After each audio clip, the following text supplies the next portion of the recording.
while you're pulling that up, so we are just going to start. This will be your data meeting following our last step round. So first, I want to say congratulations. So second grade is doing pretty well with reading, particularly. Like there's a lot of movement. There's a lot of scholars who are on or above grade level, which is actually always a plus because we want to send them to third grade ready. And I know that you did most of the instruction for scholars who are at the lower end, lower step levels. And I know you made a lot of growth and had a lot of success, even especially with Karan. And I just want to say congrats on that because I actually tested him last time. And I was like, oh my goodness, Karan. Like, I was afraid. Because I never, tested him. And he's always so well spoken. I was surprised with his reading level. So just, that's a shout out to you for doing well with that. What do you feel like went well this round? I think definitely the universal prompting that we had went over the week or a week and a half before step, like that definitely, I think, circled everything together, like tied everything that we talked about in the past 6 weeks, like that definitely helped. And also just being more just intentional with anchor charts and like printing things off the drive and like hanging them up and having things like referring back to.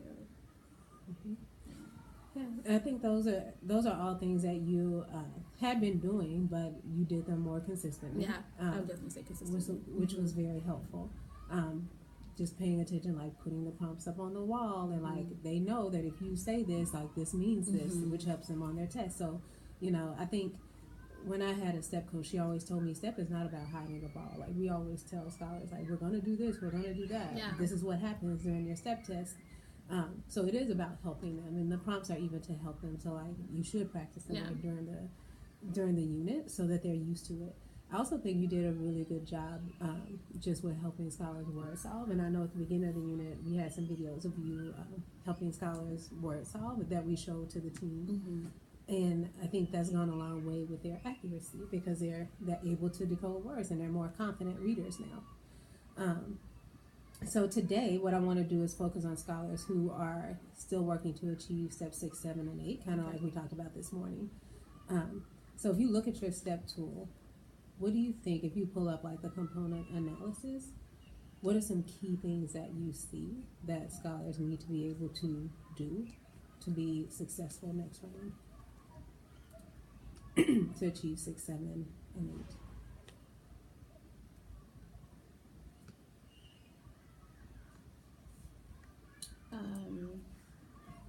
I'm on my step wrong for step 7.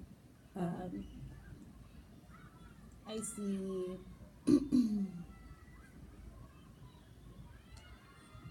comprehension still,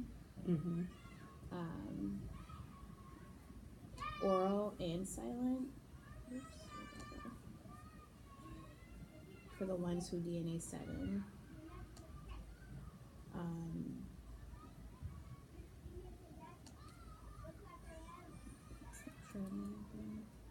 So if you look in here, like, do you have this one up? No, I don't. Yeah, if you look like in the component analysis, it's easier to see like all the span of them.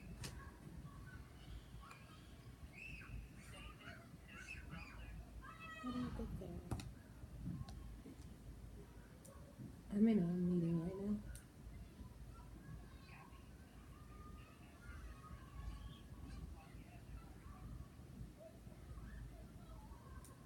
Copy that. They're in the cafeteria. Is Tepper back from lunch?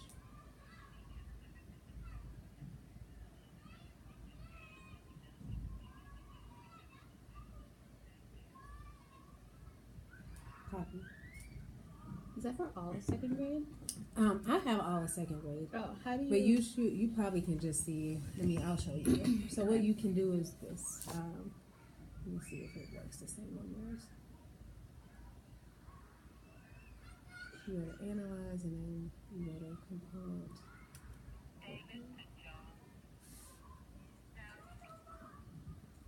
And then you can see like all of that.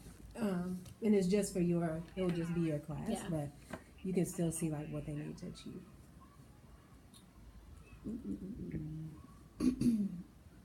So still rate. I think like and I was re-looking at it again yesterday when I was redoing my my narrative notes, and like the gaps are closing. Like a lot of scholars are getting close to like that 40 and 50 words per minute. Like a lot of them now are just missing it by like 2 or like 1 words versus like 10 or 15 words from like the beginning of the year. So that gap is still closing. Like you said this morning though, that gap does get bigger and when it goes from like 50 to like 75. And then oral comp and then like silent.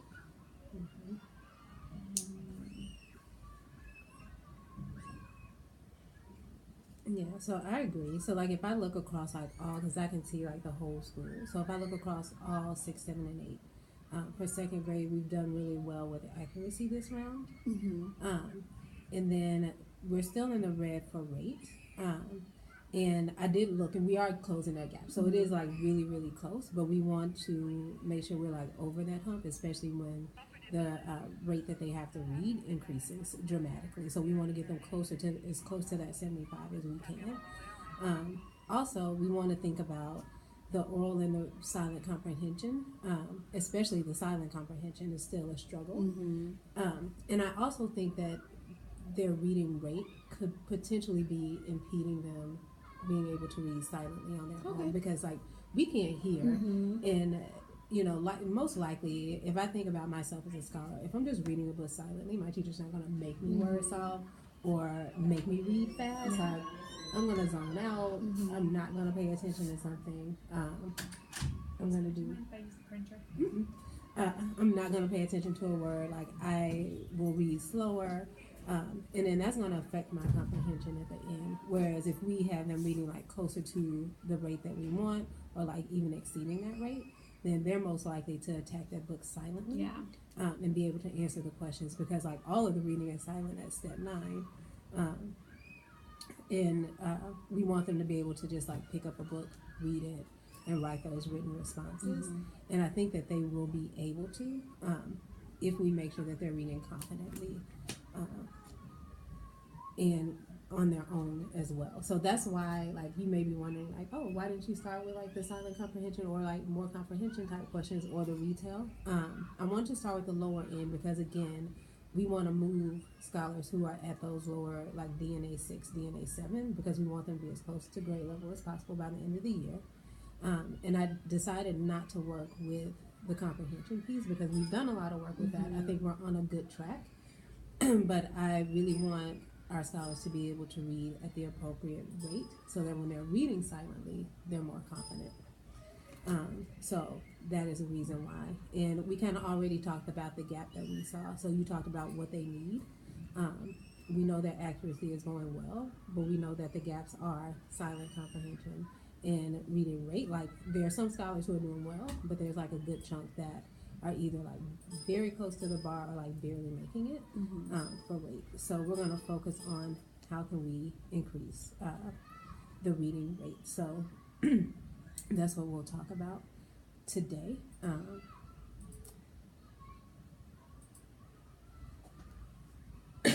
So if we think about the impact, so what do you feel like the impact is of scholars who read at that slow rate besides like the comprehension?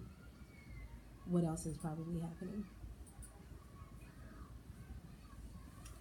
Like what while they're reading? I think for some of them it's also sight words. Like even though like I feel like for a lot of sight words, I mean like more on the Rainbow 2 type of words, and even like I know we only stop at Rainbow 2, but I know there's more sight words as you like go to 3rd grade. I feel like those bigger and longer words like thought, like they keep like trying to want to sound out those words, even though once again those are words that you should just automatically know. So I think that's impacting them. And then like I was paying attention to Christopher the other day, and I could tell he knew the words, but for whatever reason he was just like going like and I'm just like looking at him like Christopher, I can really tell you know these words. They're like very simple words, but for whatever reason he was trying to like problem solve the word before he got there. And like I myself like couldn't like know like how to like help that, because I could see like he knew all the words, he just literally like just reading them super slow. Yeah. So I think you're right about that. I think sometimes they read those words super slow, and what I found is that the amount of words on the page starts to increase Okay. at higher step levels, and I think they get overwhelmed by that. Okay. Also, you're saying they're trying to decode words that they should just know, Mm-hmm. and really they should know the pattern. So Okay. we're thinking about the developmental spelling piece was also another piece that they did not do well Yeah. on, but they don't have to pass it. Okay. But they need to know how to read those words, and they have to know those patterns so that they can actually read their book. Okay. So while they don't have to know how to spell them necessarily to pass the test, they do have to know how to read them. Okay. So I think like those are kind of like quick hit things, right? Because I think picking books that have like these are the bossy R pattern in them and making sure you're very careful about your text selection Okay. will help with that. Also giving them a book that's appropriately on the level that has like the amount of words that are on the page, which is why I shouted out Ben for like putting in the book that they're going to read. Because if you're looking like, I used to count when at my old school we used to like count the amount of words on pages. Okay. And look at the books that we were picking and saying like, do these books have like the same amount of words? Do they have the same types of words in the same patterns, like compound words like shoelaces, or words like Margot that have like a bossy R in them, and just those spelling patterns they need, so that even outside of phonics they get more reps at reading those words. So that's going to help with the rate.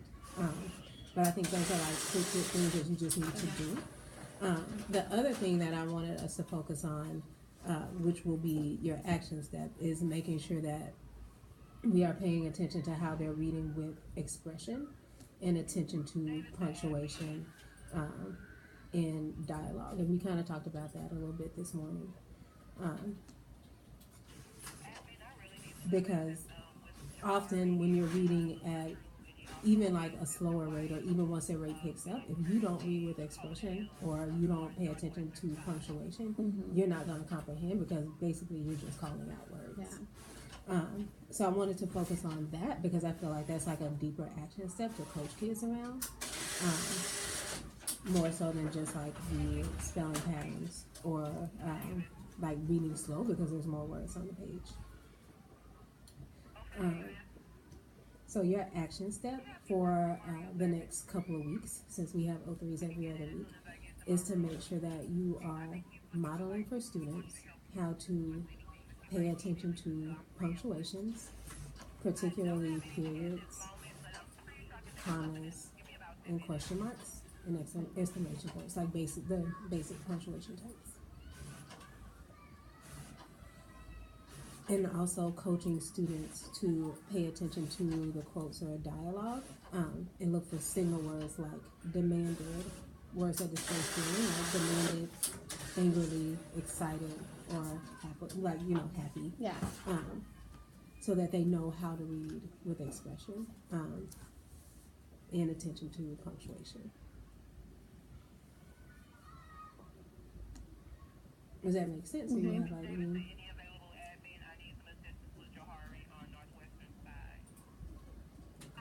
any questions about that?